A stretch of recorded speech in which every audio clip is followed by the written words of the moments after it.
रामराम मंडळी, खूप दिवस झाले मटकीची भाजी खायची होती. म्हणजे एकदम मिसळसारखी झणझणीत भाजी खायची होती मटकीची. मिसळची इच्छा म्हणलं की कोणीही रोखू शकत नाही त्याला. मग म्हणलं चला जरा मिसळ टाईप आपण जरा मटकीचीच भाजी करूया. व्यवस्थित मटकी धुवून घेतली आणि कढई गरम करून घेतली आणि त्या कढईमध्ये धुतलेली मटकी टाकली.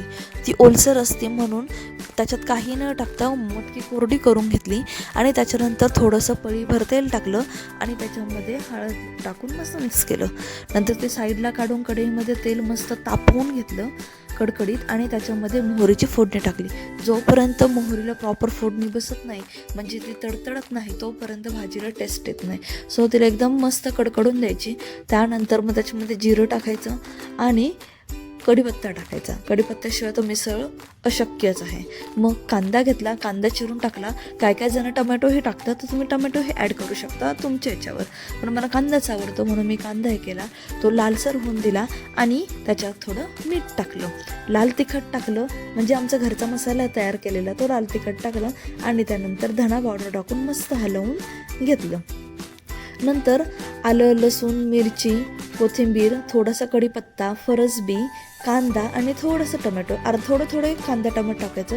ह्या सगळ्याचं वाटण काढून मस्तपैकी ते फ्राय करून घेतलं आणि त्याला मस्त तरी येईपर्यंत ते हलवून घेतलं. त्याला तरी आल्यानंतर त्याच्यामध्ये आपण जी मगाशी मटकी फ्राय करून घेतली होती आधीची, ती त्याच्यामध्ये ॲड केली. त्यालाही मस्त तरी येऊन दिली, तुम्ही बघू शकता.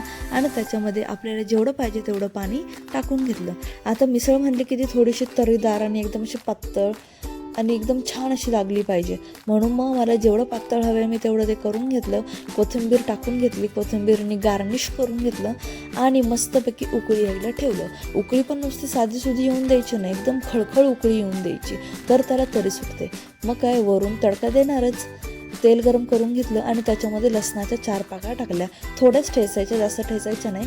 आणि मिरची पावडर टाकली. मिरची पावडर टाकून झाल्यानंतर ते मस्तपैकी मिसळला तडका दिला. तडका दिल्यानंतर तडका देताना नेहमी गॅस फुल ठेवायचा, जेणेकरून ऑलरेडी मिसळ गरम झालेली असते आणि त्याच्यामध्ये तडका बसतो.